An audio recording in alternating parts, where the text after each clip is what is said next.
Idealvoyance.fr, coaching de vie spirituelle par téléphone, chat et email présente. Sud Radio, à votre écoute, 16h-17h, Alexandre Delovan.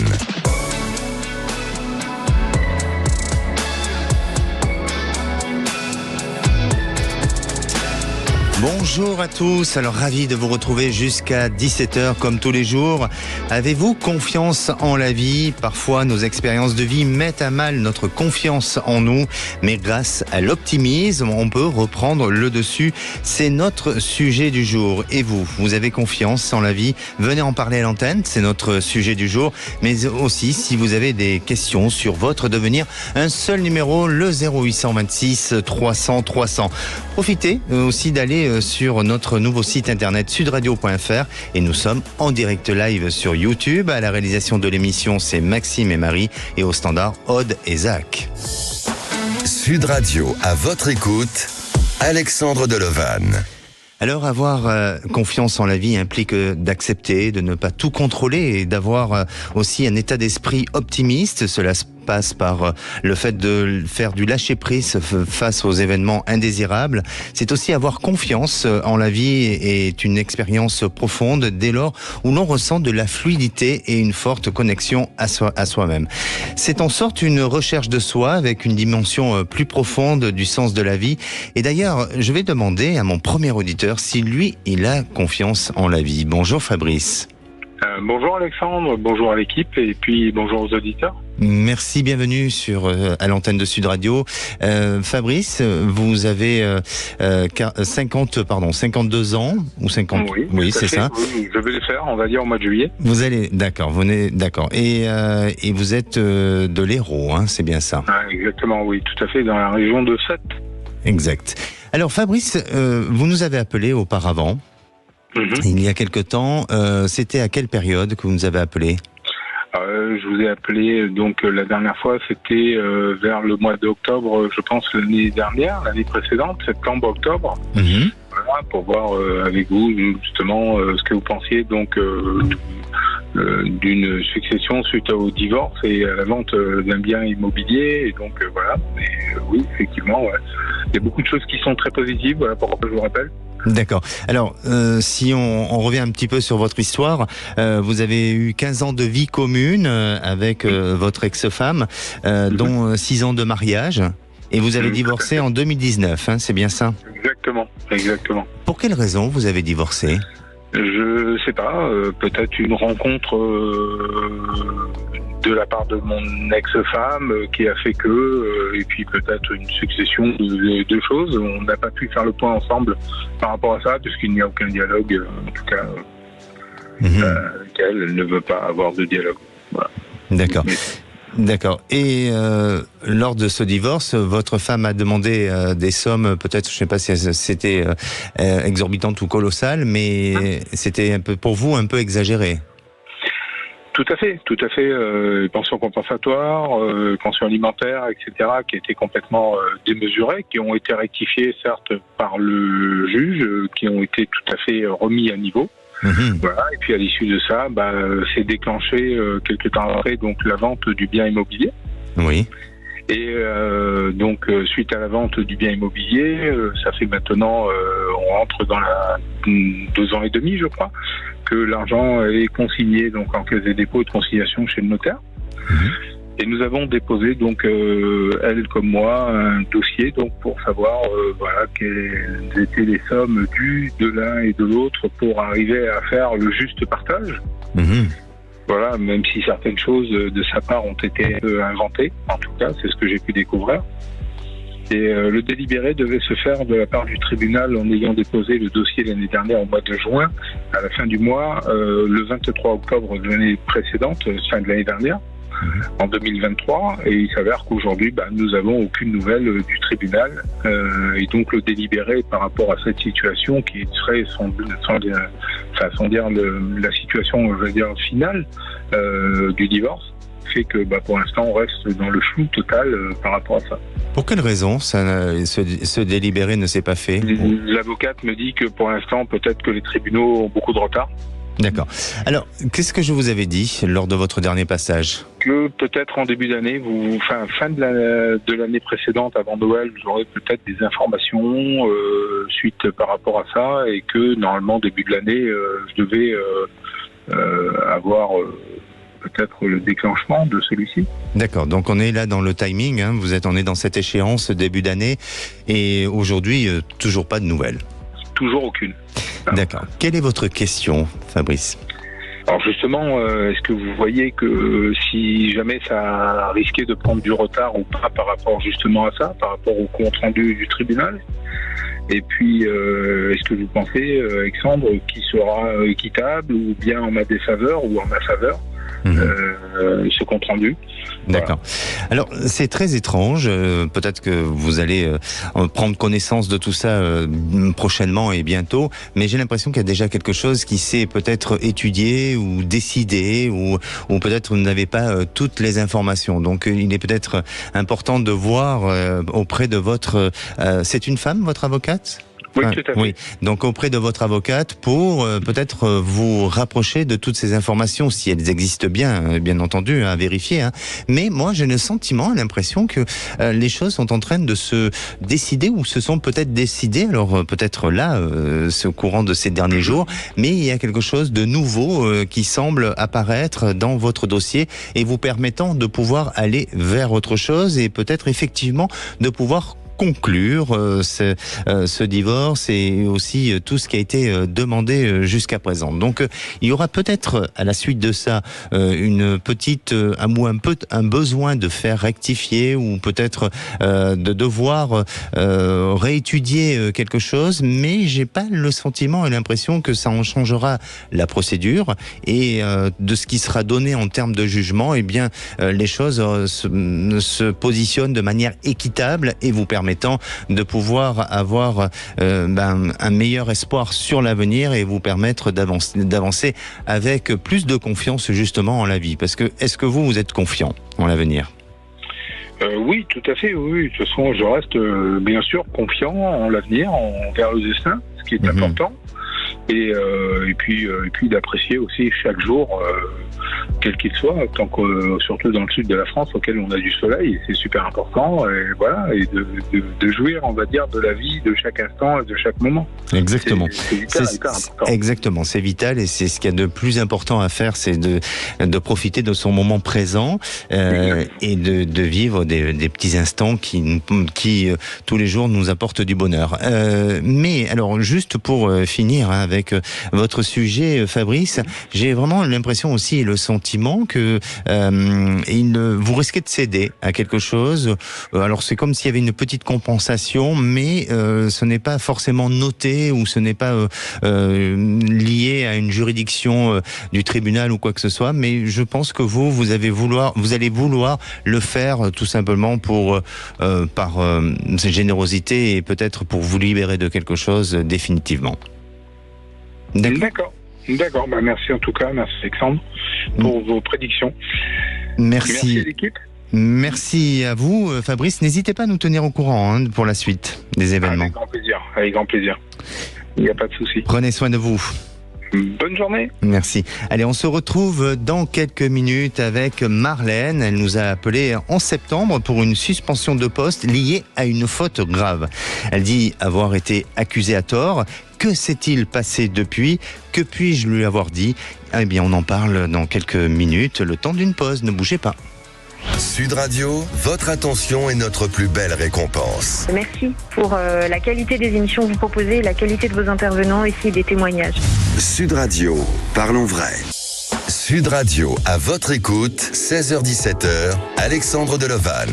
Et de retour sur Sud Radio, merci d'être à l'écoute de cette émission. Au programme, faire confiance en la vie. Alors venez parler ou poser des questions concernant votre devenir. Je suis à votre écoute au 0826 300 300. Vous pouvez aussi réagir sur le groupe à votre écoute sur Facebook et c'est le moment du Saviez-vous ?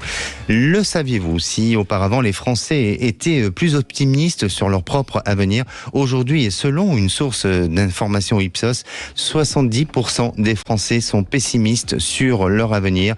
Ils sont presque tout aussi pessimistes quand ils pensent à l'avenir de leurs enfants, puisque 59% des Français ayant des enfants sont pessimistes sur leur avenir. Alors, pas très réjouissant tout ça et pas très optimiste ces sondages, mais raison de plus d'être encore là avec vous pour être encore plus à votre écoute.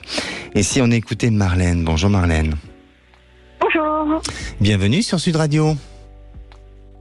Oui, merci beaucoup de me recevoir. Merci Marlène. Alors vous avez 47 ans, vous êtes de Châtillon dans l'Essonne. Et Marlène, vous nous avez appelé en septembre dernier. C'est bien ça? Et votre réseau. Nous avons un petit souci de réseau, peut-être Marlène, est-ce que vous nous entendez bien là? Oui, je vous entends bien. Bon, très bien. Alors, vous avez été auparavant, comme vous l'avez dit, accusé à tort pour une faute grave au sein de votre fonction, de votre poste. Si vous voulez nous rappeler un petit peu ce que vous faisiez auparavant et aujourd'hui, quelle est votre évolution et puis aussi, qu'est-ce que j'ai pu vous dire? Alors j'étais professeure de danse dans un conservatoire dans le 91 depuis septembre et au 1er décembre on m'a mise à pied. Moi je conteste cette mise à pied. Pour moi je n'ai pas fait de faute. Une est avérante, mais on a le droit de pas savoir les lois. J'ai rectifié ma faute devant mes supérieurs et malgré la rectification, j'ai quand même été mise à pied le lendemain avec d'autres fautes qui se sont rajoutées en fait à ce qui était la première et unique que j'aurais pu faire, c'est-à-dire enregistrer une conversation sans le dire en premier lieu et en le disant à la fin de l'enregistrement en demandant que je pouvais l'effacer si vous ne souhaitez pas que je le garde. Et ça, c'était interdit. Je ne le savais pas. Et le lendemain, j'étais mise à pied pour cette raison-là. Oui. Et quatre autres que je n'avais aucune connaissance. D'accord. Et maintenant que j'ai récupéré le dossier, que je conteste complètement, parce qu'il y a du mensonge. En fait, je suis professeure de danse classique, j'ai des enfants de tout âge, et j'ai 2 élèves qui m'auraient justement dit à leurs parents que je traitais des noms d'oiseaux qu'il ne faut pas dire pendant mes cours, et je conteste totalement les faits, évidemment. Bien sûr. Alors, quand vous étiez passé, donc vous nous avez témoigné, cette histoire-là, et je vous avais dit quoi? Alors, j'avais pas tous les éléments en ma possession. Oui. Moi, je vous avais dit, j'étais juste mise à pied et qu'il y avait des choses qui étaient que je pouvais pas savoir ce qui avait été écrit. Oui. Et vous m'aviez dit que j'aurais une réponse assez rapidement, en tout cas du dossier, mais que vous voyez une punition, mais pas forcément ce qui était prévu. D'accord. Donc, pour l'instant, je serai entendue le 1er mars. Oui. Dans un conseil de discipline. J'ai préféré prendre un avocat. Je suis suivie avec une de la CGT aussi pour éviter. Moi, je ne connais rien et c'est facile de dire des bêtises en fait.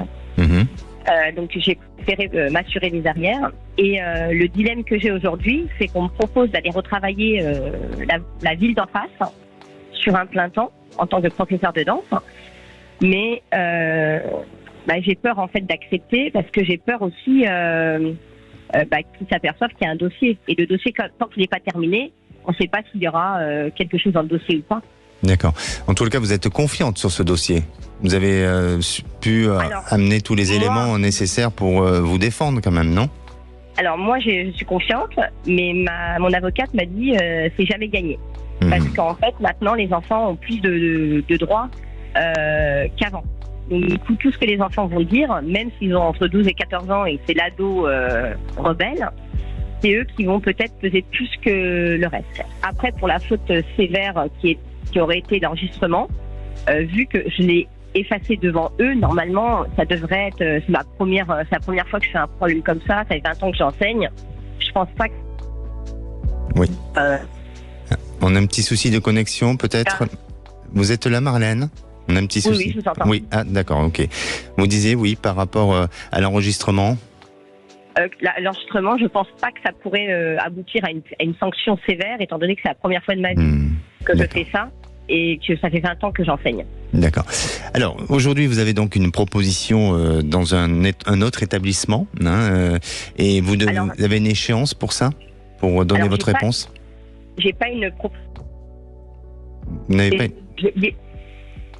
C'est un petit peu compliqué pour vous entendre. Je crois qu'on va peut-être voir avec le standard pour essayer de résoudre le problème.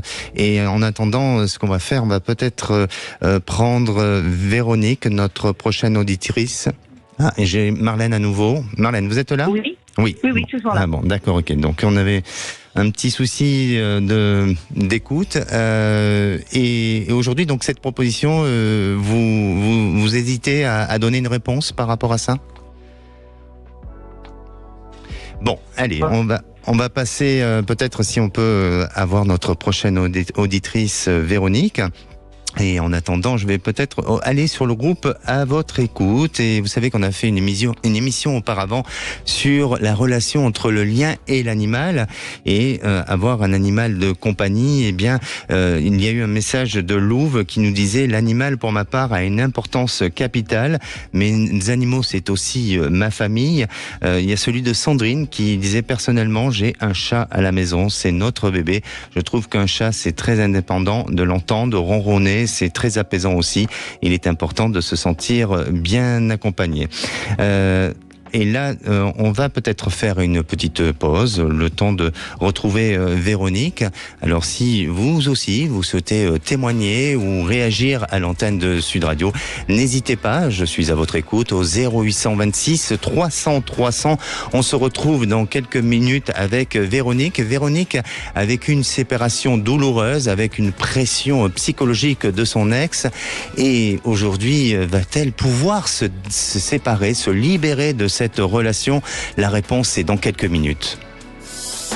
Sud Radio, à votre écoute, 16h-17h, Alexandre Deleval. Sud Radio, à votre écoute, 16h-17h, Alexandre Deleval. Et de retour sur Sud Radio, bienvenue, tous ceux qui nous rejoignent. N'hésitez pas à visiter le site internet de Sud Radio, c'est sudradio.fr, mais aussi à télécharger notre application. Vous pouvez aussi nous suivre en direct sur YouTube et sur Dailymotion. Et si à présent, vous voulez témoigner ou réagir dans l'émission de demain, le sujet sera sur l'estime de soi. Avez-vous une bonne estime de vous-même? Venez en parler demain à l'antenne. Aude au standard vous attend pour prendre vos appels au 0826 300 300. Et à présent, j'accueille Véronique. Bonjour Véronique. Oui, bonjour Alexandre, je vous remercie de prendre mon appel. Bienvenue sur Sud Radio, Véronique. C'est gentil. Alors, vous avez 60 ans, vous êtes de Toulouse, oui. Et vous travaillez dans le secteur de l'élevage. Oui, c'est ça. De quelle catégorie d'élevage? Chevaux, chiens, je fais de la médiation avec les enfants en situation de handicap, avec les personnes âgées, et puis voilà, je fais des sports canins et je tiens une pension en parallèle. D'accord, Véronique. Véronique, vous avez un vécu sentimental, alors je ne sais pas si c'est le terme bien approprié, mais un peu chaotique, parce que oui. Vous avez vécu plusieurs années avec un homme, oui. Où la relation n'a pas été évidente. Racontez-nous un petit peu. Ben, on a plus de 20 ans de vie commune, donc on s'est connus jeunes. Je vous avais déjà appelé il y a à peu près 1 an et demi, puisque notre séparation date de 3 ans maintenant. Oui. Donc il y a eu pas mal d'événements après cette séparation, puisque c'était quelqu'un d'assez très changeant, très lunatique, avec des problèmes d'humeur changeante, qui s'investissait plus du tout dans notre couple. Donc moi je suis tombée malade 5 ans avant, et au moment où je suis tombée malade, où j'attendais un petit peu un soutien de sa part, je n'ai plus rien obtenu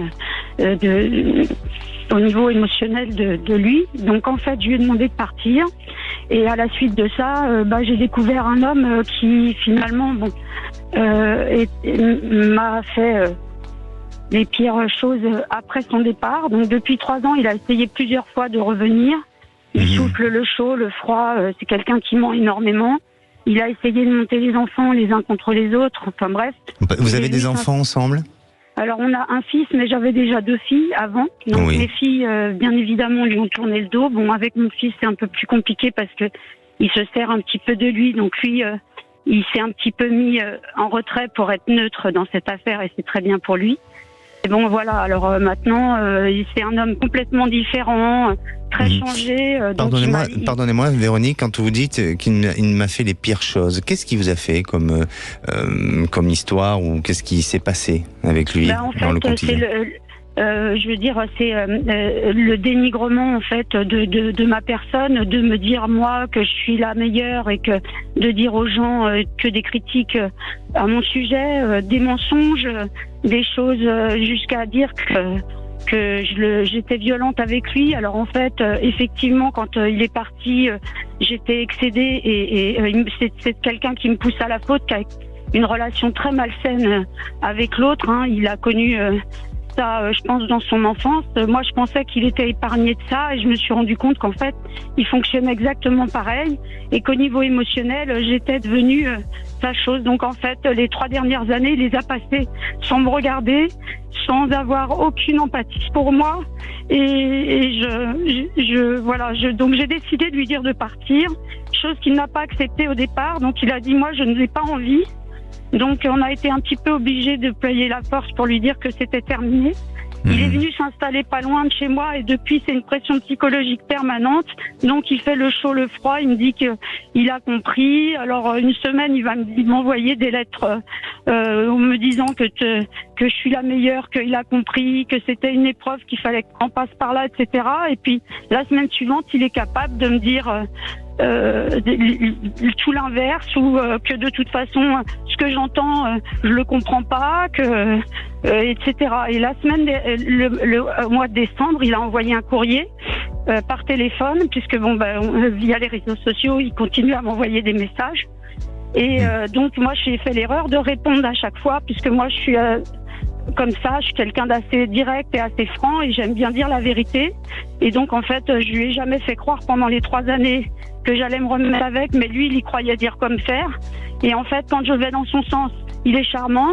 Quand je vais pas dans son sens, il me démolit. Et moi, psychologiquement, j'en peux plus. Donc le mois de décembre, il m'a envoyé un message en bloquant tous les numéros de téléphone et en changeant son numéro, en me disant qu'il allait partir et qu'il allait me laisser tranquille, que j'étais une belle personne et que je méritais mieux. Enfin, je me suis dit qu'il avait compris. Donc là, il y a 15 jours, moi, j'ai voulu vérifier s'il était vraiment parti puisqu'il m'avait donné son adresse.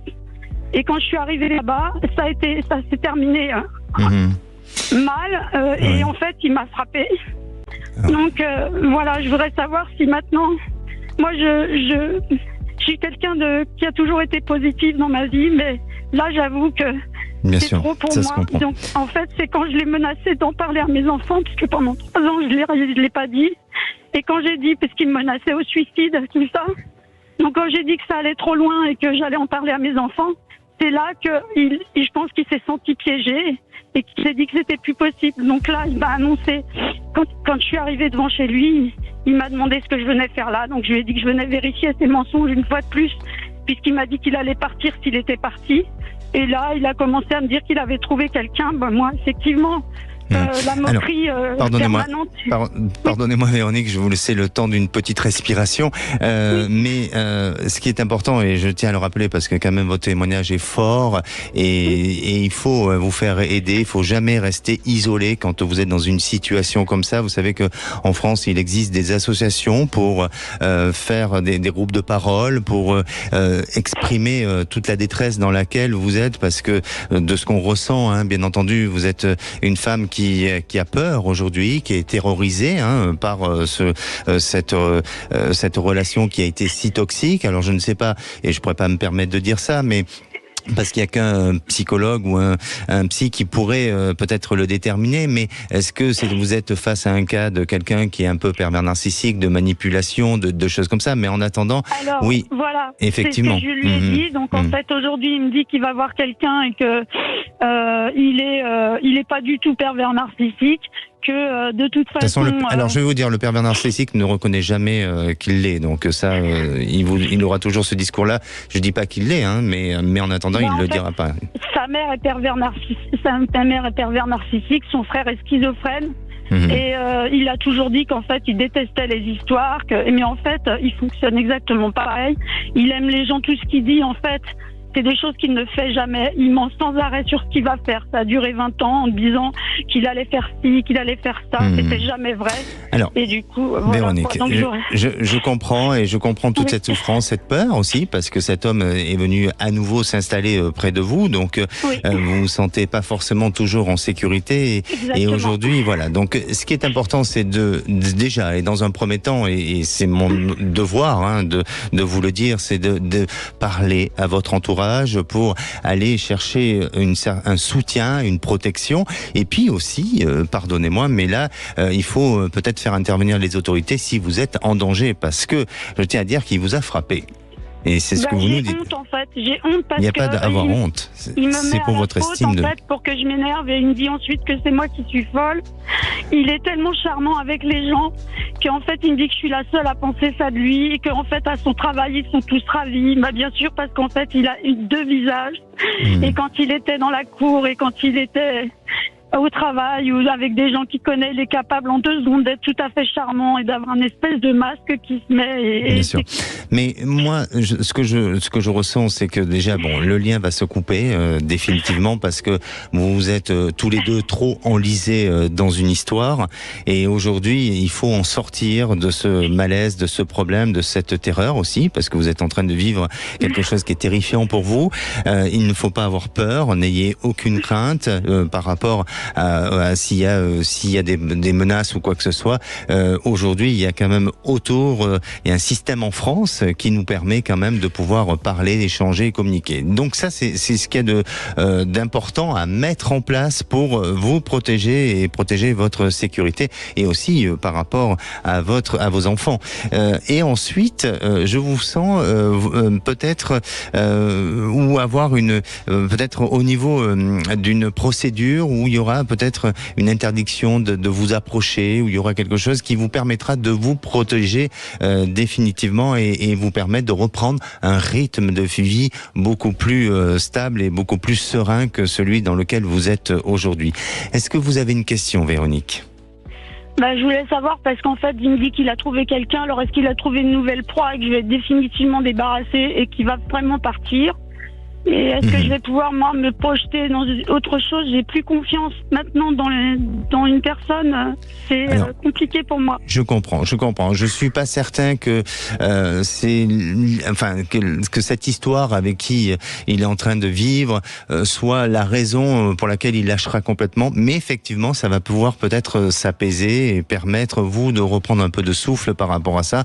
Mais maintenant, n'ayez aucun contact avec cet homme, n'entretenez aucun lien, n'entretenez aucun contact, et ensuite faites-vous aider par la justice à ce niveau-là. Et vous, sentimentalement, bien je sens que effectivement aussi il y a un besoin de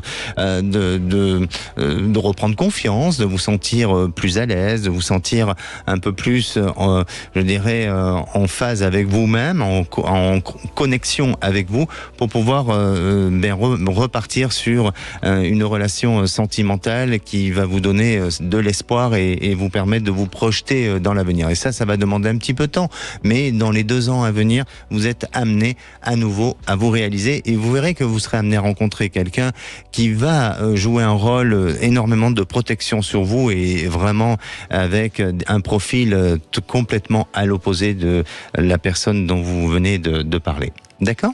J'espère, puisque j'ai peur d'attirer que ces gens-là, en fait. Non. Ne vous inquiétez pas et restez confiance sur l'avenir. D'accord, je vous remercie. Merci. Tenez-nous au courant, Véronique. À bientôt. Merci. Au revoir. Merci. Au revoir. Et avant de retrouver notre prochain auditeur, Bernard, je vais vous donner les conseils pour vous aider à développer votre confiance en la vie. Alors, dans un premier temps, travaillez sur l'optimisme en adoptant la pensée et le langage positif.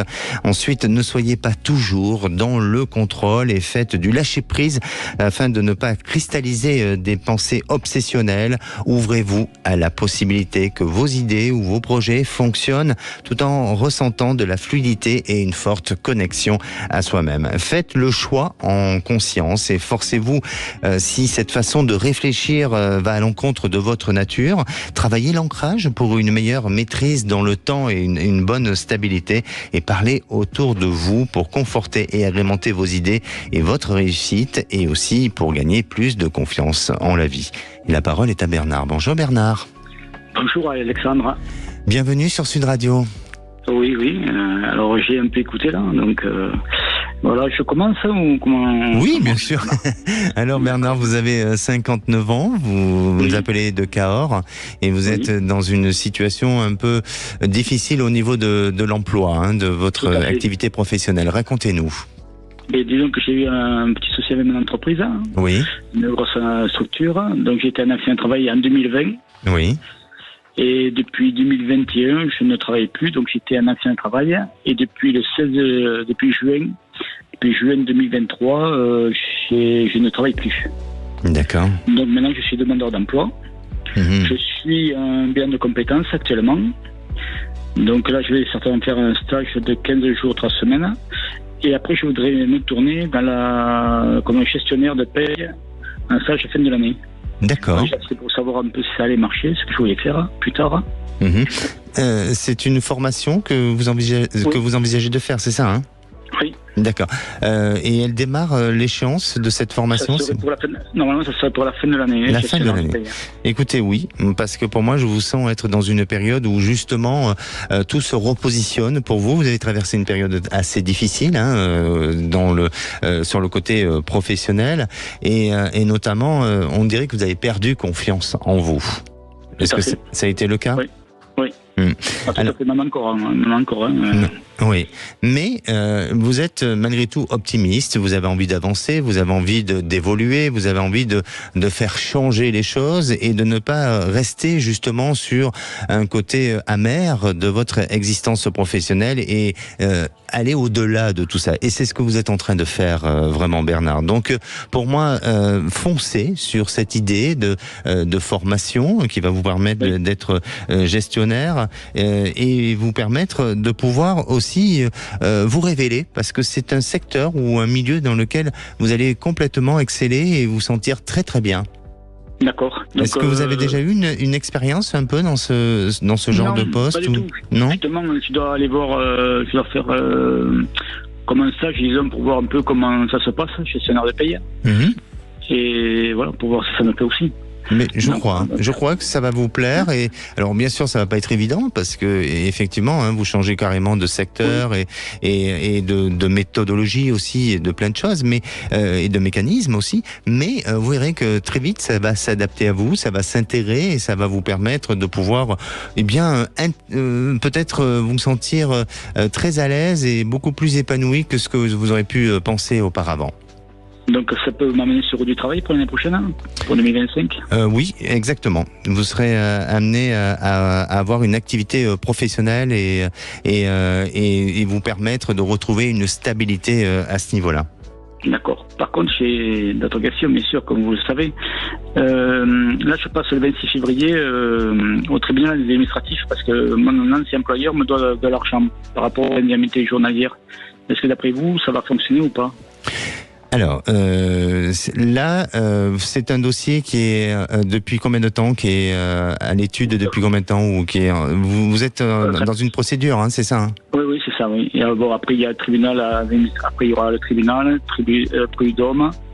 Voilà, donc ça fait beaucoup de choses. En fait, c'est pas fini, quoi, je veux dire. Oui. Pour moi, de ce que je ressens là, et c'est peut-être un peu plus difficile à vous dire la suite, mais de ce que je ressens, c'est que effectivement, vous allez être entendu. Il y a des faits qui vont être notés, qui vont être pris en compte et qui vont vous permettre d'avoir satisfaction. Peut-être pas sur la totalité de ce que vous exigez ou de ce que vous demandez ou de ce que vous pouvez réclamer par rapport à ce qui vous est dû, mais une grande majorité semble ressortir favorablement. Donc il faut pas hésiter à le faire et à défendre votre position et à vous permettre d'aller vers ce changement-là. Et vous verrez que cette procédure juridique, alors ça demande encore un petit peu de temps, mais sur l'année prochaine, vous êtes il y a en tous les cas, il y a un résultat plutôt positif. D'accord ? L'année prochaine, parce que là je parle juste des indemnités journalières qui me doivent.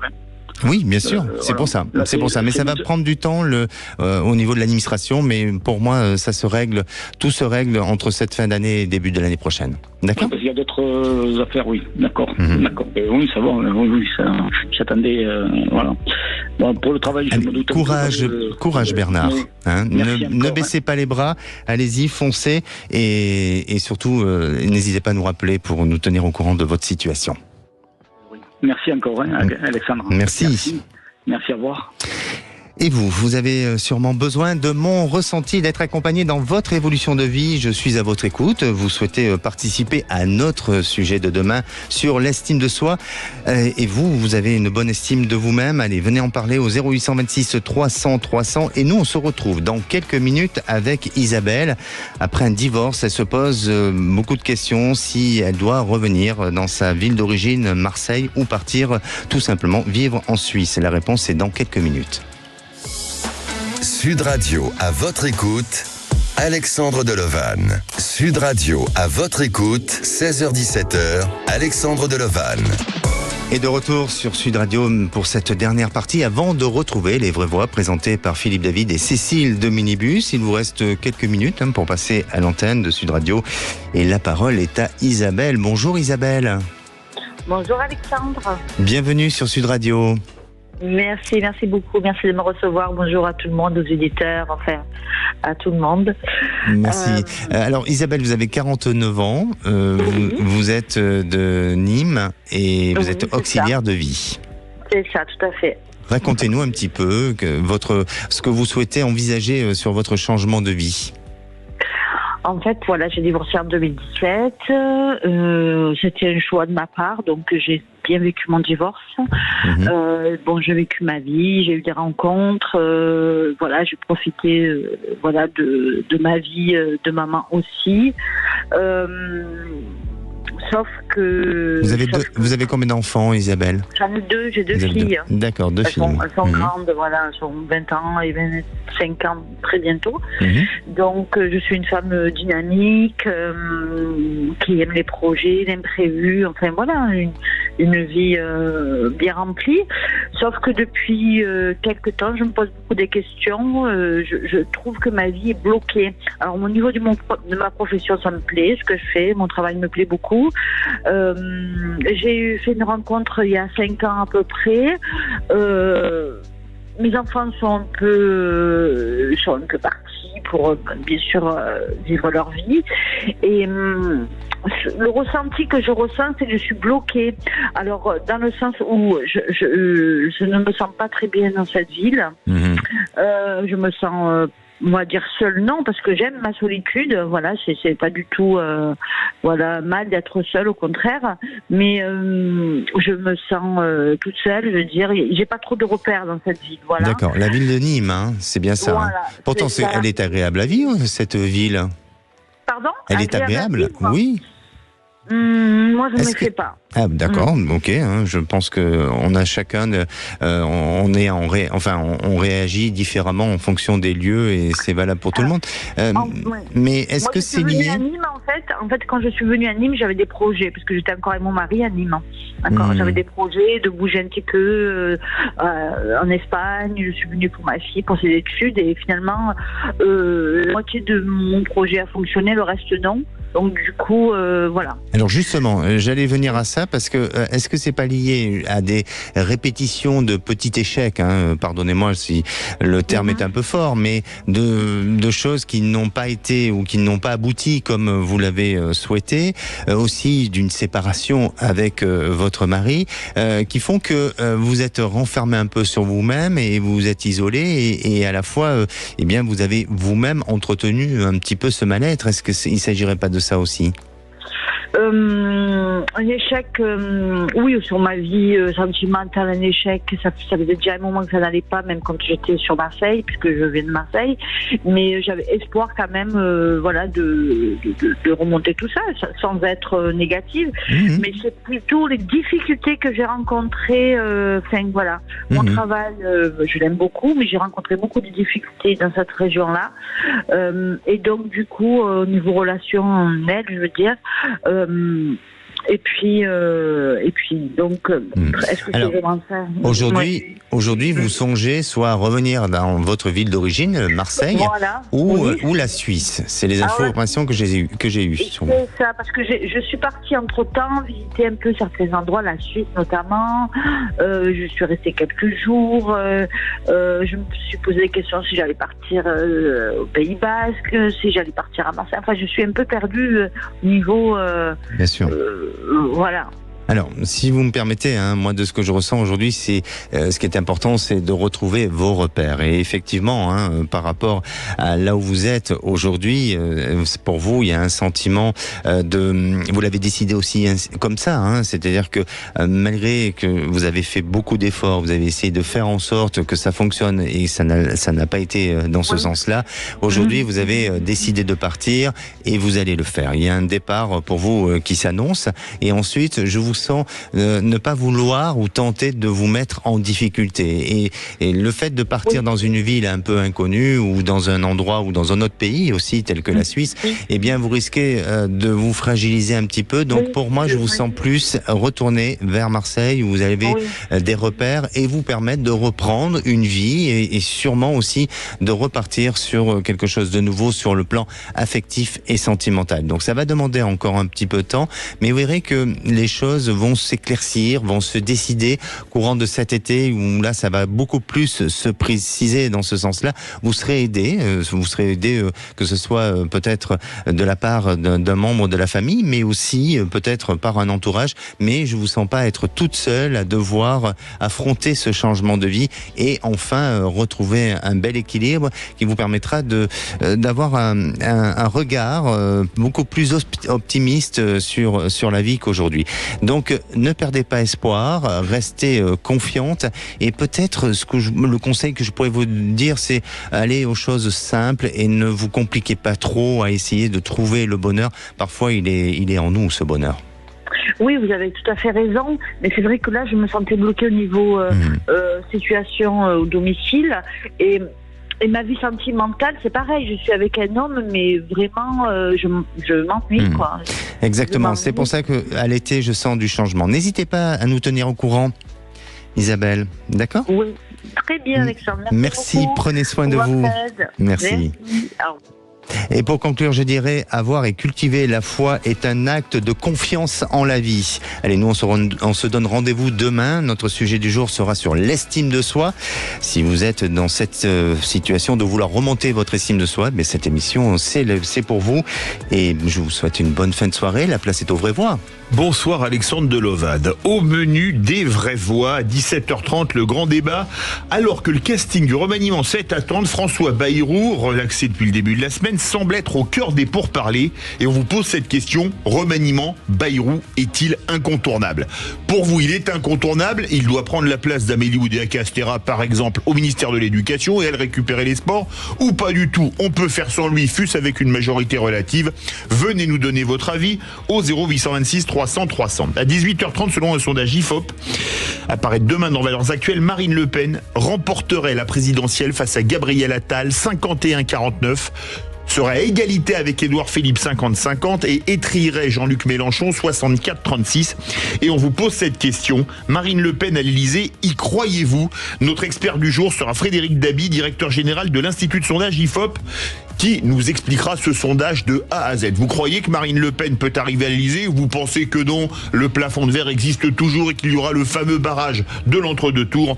Venez également nous le dire au 0826 300 300. Nos trois vraies voix du jour, Philippe Bilger, Olivier d'Artigol et Loïc Le Floch-Prigent. Bonne émission. Sud Radio, à votre écoute, 16h-17h, Alexandre Delovade. Avec idéalvoyance.fr, coaching de vie spirituelle par téléphone, chat et email.